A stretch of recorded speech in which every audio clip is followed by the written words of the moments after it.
Right, morning. Welcome everybody. This morning we are talking about the simple life. Who has one? Who desires one? And how do you achieve one if you want one? I'm not too sure, but I know Ed's very good at these sorts of things. So we're gonna kick it straight across to Ed this morning. So Ed, tell us how we do this thing. Yeah, it's quite an interesting subject, really, isn't it? And I think it's all about mindset. And I was thinking back about the five best memories I have, and the first two are seeing both my daughters being born. The third one is seeing the Northern Lights, and then comes seeing a leopard in the Green Kalahari when I was on foot at night. Um, and the other one was the first time I saw a whale. And those are all simple pleasures, aren't they? And I was reflecting back on my trip just recently on Dartmoor. I took the train to Ivybridge, got off the train, and in my rucksack I had my tent, my sleeping bag, a sleeping mat, some food, some rice and some lentils, and some spicy flatbread mix, and my water bottle, and a couple of changes of clothes and some cooking equipment. So I got everything on my back and I just set off across the moor. And, there was little tiny, beautiful little flowers that I came across in the bog. Most of the moor is bog, and you spend all half your time falling in it. But then you see a little frog or a lizard, or I saw orchids. And then you see a nice cloud formation. There's wild peonies on Dartmoor, and they've all just had their foals. So there's all these Bambi-like things, And I was just the happiest person alive. And it struck me that people who have stuff to make them happy need more stuff to make them happy. Because if you want the fastest car, suddenly you haven't got the fastest car. And then when I came off the moor to meet my daughters for lunch on my birthday, I naturally got there early because I'm that type of person. And there's a lovely little church in the village where we were, Stourton. And I popped in the church because I always find them really peaceful, really calm, and a great connection with community. And then I popped in the graveyard. And I love graveyards. And I looked at the gravestones, and it's surprising how old some of the people were, even though they maybe died 100 years ago. You think of people not living long, but they did live long. I think because most of the people there were from the village. They were craftsmen, contented people. And what struck me was not one single gravestone said, "Boy, this guy had pots of money. Wow, look at the cars this guy drove." They all said, "Here lies a much loved father, a much missed brother, a much loved mother, grandmother, sister, or whatever." And I think we forget that. We forget that the important stuff is what goes on our gravestone. And it has nothing to do with our bank balance. It has nothing to do with how many gizmos we have. It has nothing to do with our possessions. And in a way, it's a bit false because I'm on the moor there. If I had a medical emergency, hopefully I could get an emergency signal off somewhere and a helicopter would come and medevac me out of there. So life isn't that simple because we need that kind of stuff to help us out. And life isn't that simple because we no longer die from things like appendicitis, because life is very complicated and a surgeon can cut it out for us with anesthetic and stuff like that. But I think we need to appreciate these things. And I came across a couple of, well, strange enough, a lady I used to work with, and he used to give me a really hard time, even though I was her boss's boss. and I really liked her. And I kept in touch with her through LinkedIn, and up popped on her feed just yesterday actually. The happiest people don't have the best of everything; they just make the best of everything. And that was from Oprah Winfrey quote. And the final quote is from a guy called Thomas Naish, a poet. Rich men trust not in wealth; gold cannot buy your health. So, yeah, simple things: health, beauty in nature, a tree, a flower. And the other thing I think about when I think about my memories, there's nothing more beautiful than when a child just holds your hand because they trust you. And for me, those are perfect moments. Simple moments, a little child slipping their hand into yours as you walk along because they trust you. That's me. Great, thanks, Ed. Yeah, some beautiful imagery there in your words. So thank you so much for that. So, Jasper, you were missing in action yesterday, so we're going to bounce you this morning. So, how do you simplify your life? What is a simple life? Morning. Now, first of all, thanks, Ed. Beautiful words and well put. And I think your that closing image of just a child trusting you. So I just jotted down two things. I first, and Ed was going down the same route, is basically just count your blessings. So a simple life for me means appreciate, first of all, knowing what you have and and appreciate it. So the basic stuff would be good health. And now in this time of COVID, and I think we all now have people where it's close to home, where you can see that being ill is not fun. Now, Trevor had his house full of sick people on our side. My father-in-law is now in hospital, and the day before was a run around to find a bed for him. He's sick with COVID. So these basic, and I mean, someone sent out a beautiful thing of luxury, and luxury is to give someone a hug. Luxury is, like you say, to have that time spent with your grandkids, because of the scare, we now so self-isolate that, I miss my grandkids. I haven't seen them in quite a while. And all these basic, simple things, those are now luxuries. Luxury is not wearing a mask and just breathe normally and not worry. I'm a touch person, so when I meet people, I want to shake hands, and I want to special people even hug them, and I miss that. So for me, that's the simple things in life that's very, very precious. Relationships, just good relationships. I'm blessed. I'm one of 5 kids, and my father passed away quite a few years before, and my mom this year. So there was this worry. How do we keep the family together? Because normally the family is kept together around the parents.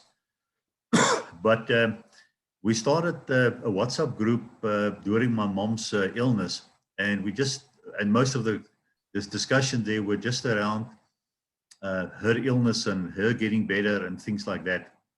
So when she passed on, we felt that, listen, let's not stop this group, but give it purpose. So in a way, we almost made it like we're now doing every morning with wisdoms, but we did it with, we 5 kids. So we took the 5 days of the work days of the week, and every day is someone's turn. And once a week, you have a turn to just reflect on, basic these basic simple things and good things in your life. And we all have life lessons that we can share with each other to say that meant a lot to me. And it's normally around the word, because we're all Christians and we've walked a strong walk with the Bible, but we break it open for each other to say, this is what it means to me today. And I must tell you, my mornings are not made if I don't start my mornings off with whoever was the session of the day, to just hear what they said And then normally that opens up a discussion around that topic. And for all of us now, it's almost like when it's a Saturday and Sunday, you can't wait for the Monday because you miss that relationships and just sharing with people. And then having your basic needs met.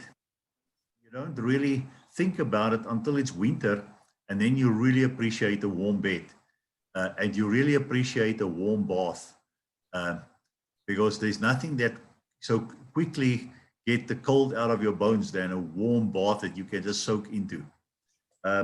Yeah, so, but then I put there worthy causes. For me, that is the real blessing in my life.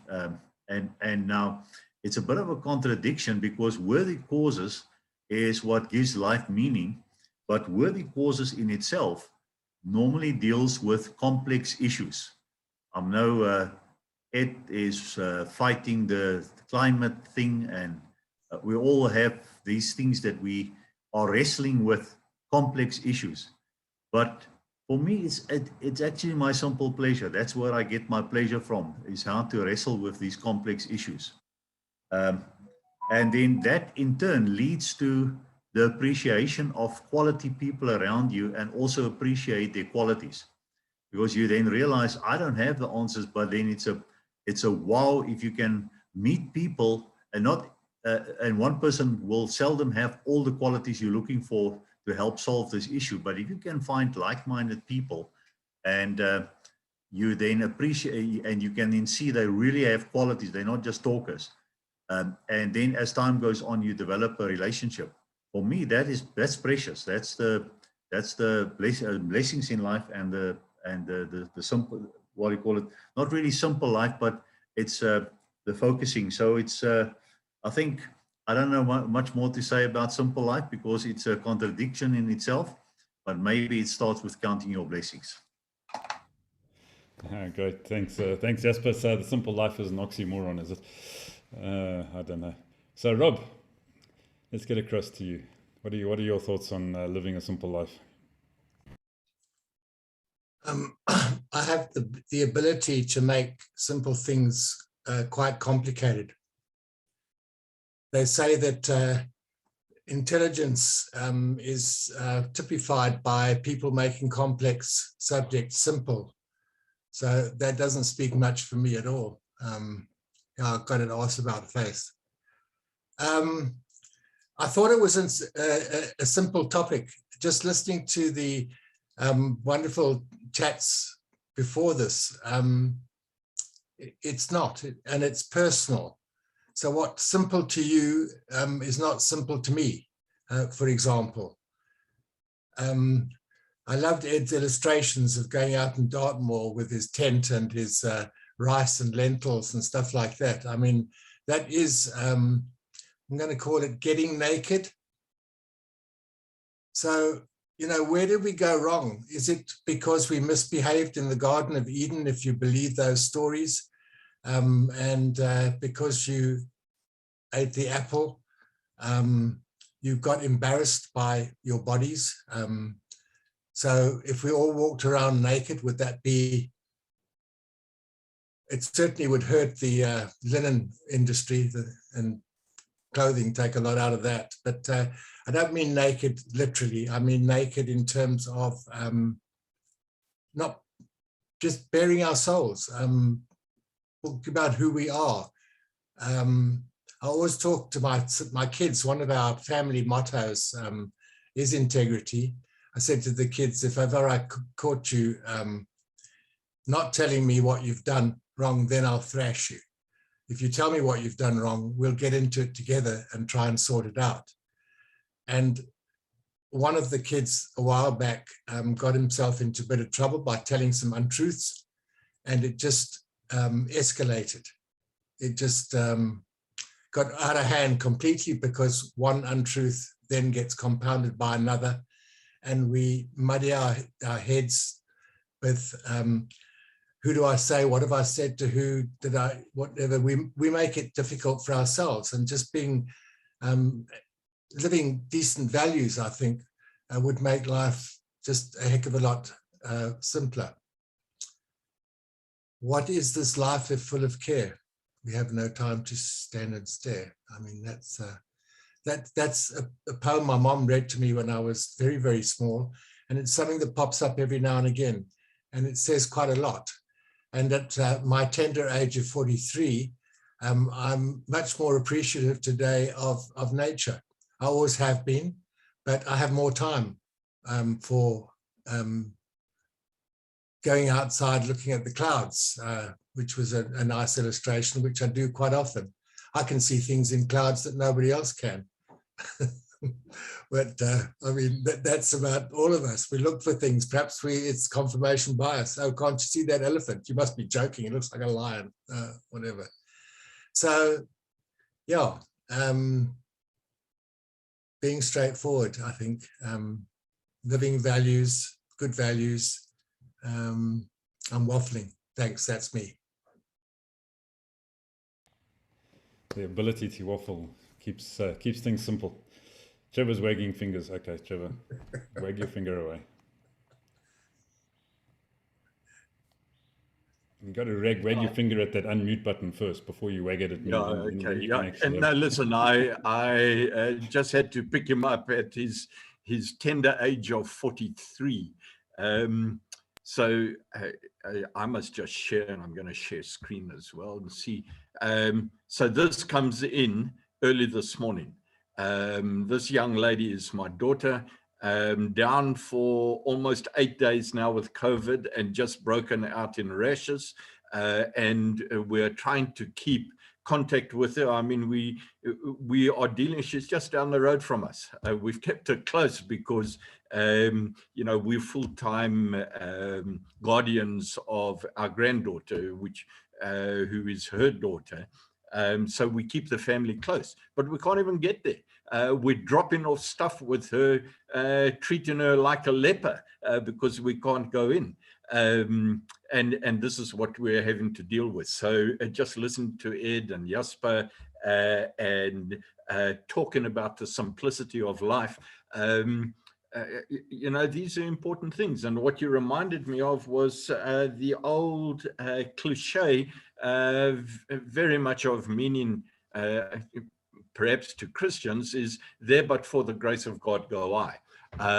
And you'll probably find that's in every religion, that, you know, we've just got to be thankful and in gratitude for what we have relative to what other people have. And for me, you know, it was interesting to hear that Jasper got a note on luxury. Ed happened to make a comment, I think it was yesterday or the day before. Time is just going so blooming fast. And in it, I made a note back where he was talking of the simplicity of just going out into the moors. And I made a note there in the chat facility that is luxury. I think simplicity and the ability to be able to take the time to have these sort of discussions is the greatest luxury we can ever have.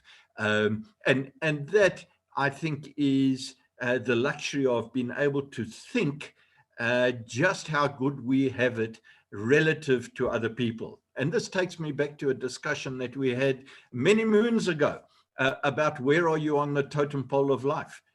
So who the hell cares? We just know that wherever we might be, there are some people that are better off than us and many, many people that are worse off than us. So it's about recognizing just the privilege you have being on this planet right now at this time and being thankful for that. So I'm just thankful for the inputs that have come through already this morning and just been able to listen in and recognizing, yeah, this is my daughter, but I've also got my sister who's a lot worse off at the moment. So we're running around. I'm running like a blue-eyed fly, and we've got to try and stay away from catching the virus ourselves as well, because who understands what the hell is going on? I don't. And I don't think anyone else actually understands what's going on at the moment. So we've got to be pretty thankful for what we've got. That's me. Hey, thanks, Joe. Yeah, and yeah, best wishes to Nicole and your sister. I hope they kick the thing into touch pretty quickly. It's not a pleasant thing at all. So, Laura, you don't make your life very simple, getting up at very strange hours in the middle of the night to come and join us. Who's to say what is simple? Who's to say what is easy? What is good or what is bad? Went to a wake earlier today. Well, I guess yesterday now. I have a funeral today. And I was thinking about legacy. What's simple? I can complicate it a blank sheet of paper. Do I really want to create havoc and what do I want my legacy to be? What do I want my legacy to say? And I was in a room on Clubhouse yesterday, early before I went, and I was reflecting on what type of legacy I want for my son to remember me by. And about 5 years ago, I was homeless and I didn't have custody of my son. And I still don't, I'm working on that. And before then, before all that happened, there was a downward spiral of a series of choices that I made that led up to what happened. And I remember, I mean, the challenge at that time was, what do I want him to remember me by? And I remember my mom asking me, don't you want to walk him down the aisle when he gets married? And don't you want to see him get married? And I said, yeah, at the same time, I want to be with him now. I don't want to just wait for later. So making choices today that are different and don't reflect on the choices that I made before that were in poor choice. And I thought about it for a while. I thought, I'd rather have him, what he says, mom was confused then. I'd rather have him reflect on mom was confused and then she became wise. And to see not just a person, a woman, his mother, an adult, have gone through struggles and then come out through the process, not having to live in that it's okay to struggle and not just some celebrity or some icon, some person who's held in high regard, but someone who's really at home, it's touchable, so to speak, and that not just adults, but parents too, that he sees it, because children, I at least remember when I was his age, even before then, they can do no wrong. Parents and adults, they make poor choices too, and that mom's not confused anymore, and that life isn't easy. Life is not simple. No one said no one's gonna get out of here alive, and there's only one guarantee, is that I die once, live every day. You only die once, so I'd rather have him see me, his mom, say that's a strong woman. That's a strong person. That's a strong parent. That life's tough, and you just you fall down once, you get up twice each time. And I'd rather fail forward than fall behind, because at least if I fail forward, I know where I'm going to land and I can keep looking forward. So simple, not easy. So that's the simple life. It's all perspective, I guess. Yeah. It is interesting how that comes up over and over again, isn't it? Simple is not easy. Often the way of simplicity takes a lot of effort and focus and concentration and practice. Practice, I think, is the word I was looking for. Yeah. So, Tabiso, how does a young man keep his life simple? And just to simplify Tabiso's chance here, can we just switch off our videos, please?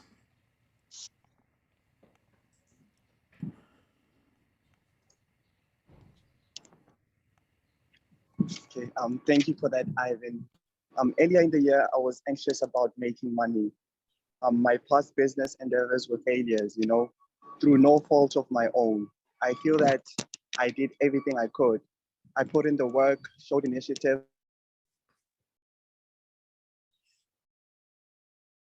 It wasn't about my business acumen.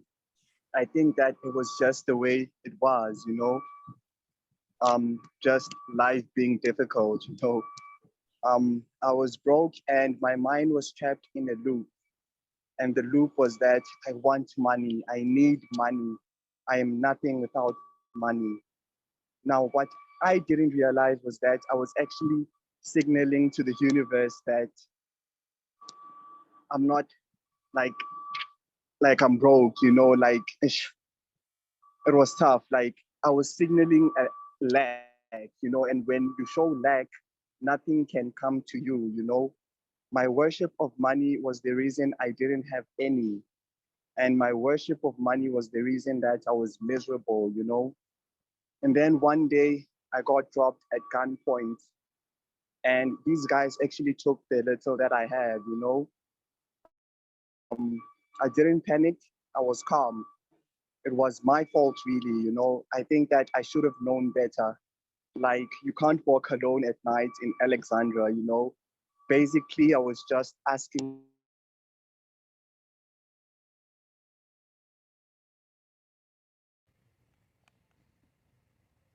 Seems like we may have lost him there. Are we still with us, Thabisa? For it, you know. I really know, because I got to realize that nothing in life is actually guaranteed except for death, you know. I realized anything could have happened because I was a bit intoxicated when the robbery transpired, you know. It was late in the morning, 1 o'clock to be precise. I was just lucky. I hear stories of people getting killed every time. People who were in the same situation as me, you know. I was very reflective and I stopped worrying so much. I was lucky, you know, I was lucky. I was filled with gratitude and I'd start making better choices. I stopped worrying about money too. I concluded that I would attract it instead, you know, that I would attract the amount that I wanted instead of constantly worrying, you know. I elevated my perspective and I changed my mentality, you know. Surely with time I'd be rich. It's a certainty, you know. That was now my mentality. And it helped me go through life, you know. I would do the best that I could every day. I know saw life as a gift, you know. I couldn't be complacent or passive. I started comparing myself to the person that I yesterday, and I progressed. I was actually a lot happier. I closed off everything that wasn't making me better. I realized that I was happy with very little, you know, just as long as I had my health, food to eat, and my legs, of course, for locomotion, you know. I was in heaven. I've been happy ever since, you know. I think that the little things actually make the biggest difference.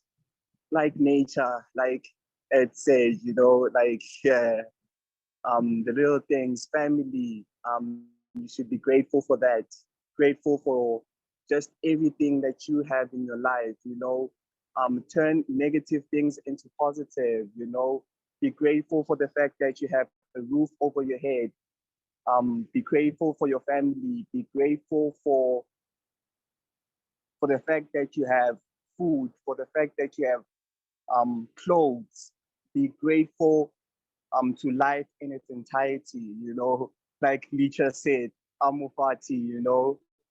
And I think that's just my contribution on today. The little things actually make the biggest difference. So thank you, Ivan. Thanks so much, Thabisa. Yeah, I think you're quite right there. So, right, Lee, let's get across to you.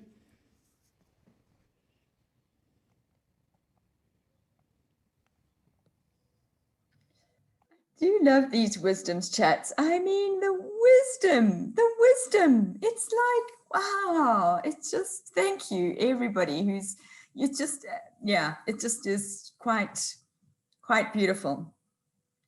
And I say that because you kind of think, oh, what do I have to say in the light of what everybody else has shared?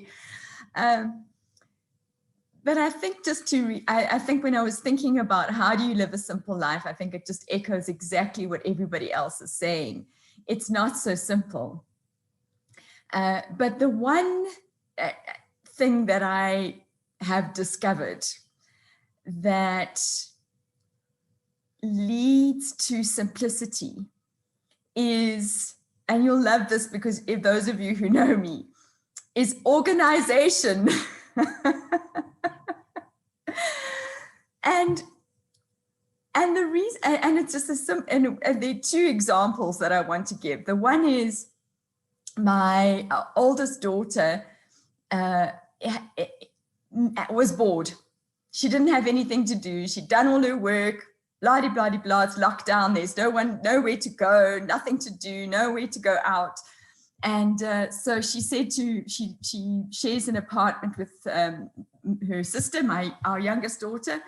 And so she said to Alyssa, so what must I do? Alyssa said, tidy your cupboard.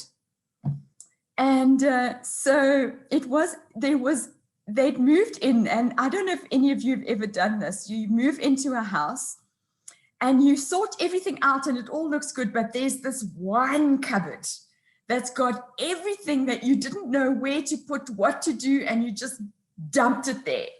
And then 2 years later, it's still there. So this was the cupboard that my daughter was talking about. So she tidied it and chucked out the things that they didn't want, but at the same time, there were scrapbooks that they put together. We had forced them when they were little, when we did travels, to put postcards and write a little journal in a scrapbook, and they moaned like mad, and now they pore over these things like they're the most precious treasures.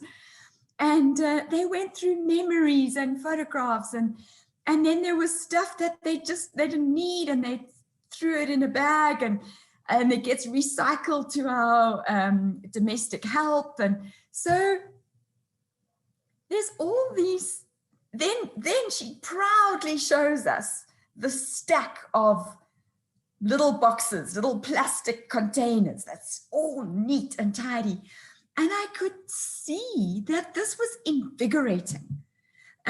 This was something that it was an achievement, but also all that clutter just somehow breathed something fresh and good into their lives and into their home. And I saw the same thing on if Laura, you may know this, it's a Netflix reality show called Tidying Up.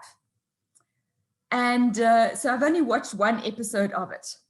And you think about hoarders and all of those kinds of things, and it's not like that at all.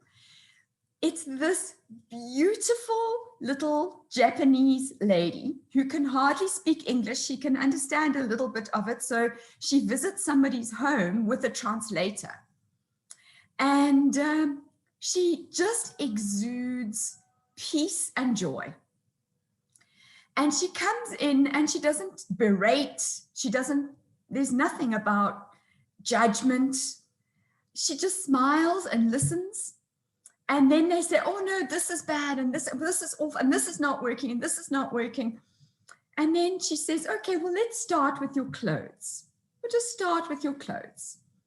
And the first thing she asks the lady, as I say, I've only watched this one, she asks this lady to put all her clothes on the bed. Very, very simple process. Whatever's in your cupboards, just put it on the bed.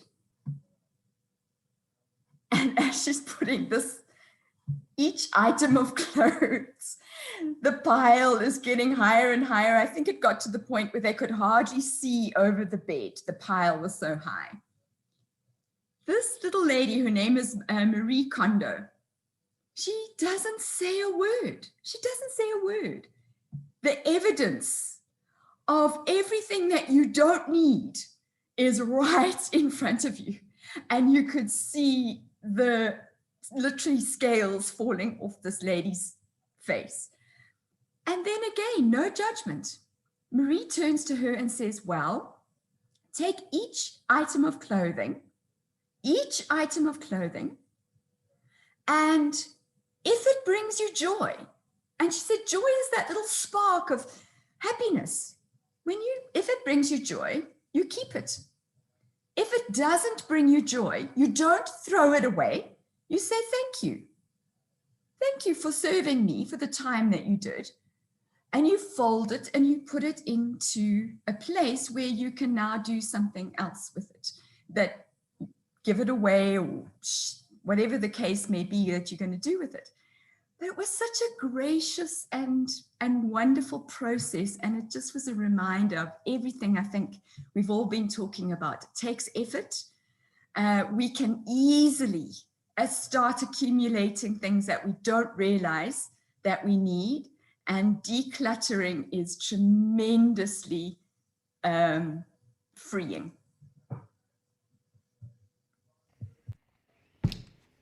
Well, what else can I say? I'm going to declutter. End. Keep things simple. No, it is. I think it's all been said. But at the end of the day, Lee, my wife would agree with you. She's constantly giving all my stuff away. So makes it simple. Just stop buying stuff so it doesn't get given away. Okay, keep it simple. Yeah, it is about the small things, isn't it? And I think everyone said that it's about but those things are not, small things are not always necessarily simple, are they? I mean, everybody's spoken about family and love and fellowship and companionship and things like that. Those sometimes are really not simple things, are they? They're beautiful things. And maybe Rob hit the nail on the head earlier. We all manage to complicate these simple things, and maybe that is, Rob. I agree with you 100%. Sign of lack of intelligence when we complicate these simple things. So keep them simple. Make it simple. I think that's it. Right. Topic for Monday morning. Do we have anyone? A suggestion? After that, we're going to keep it simple. Yes, Ed. Is honesty the best policy? Is honesty the best policy? Okay. I think Lee might appreciate that. All right. Okay. It wouldn't be lovely if we had a few of those policies in this country. Okay. Good. All right. Let's do that. Monday. Is honesty the best policy? Okay. Have a great weekend. Be truthful. Come back and tell us whether it worked or not on Monday morning, and we'll see you then. If we don't see you in 22 minutes on the chamber, we'll be up on the chamber in 22 minutes. But otherwise, have a great weekend, folks. Take it easy, and we'll see you then. You too. Be safe. Bye. Bye.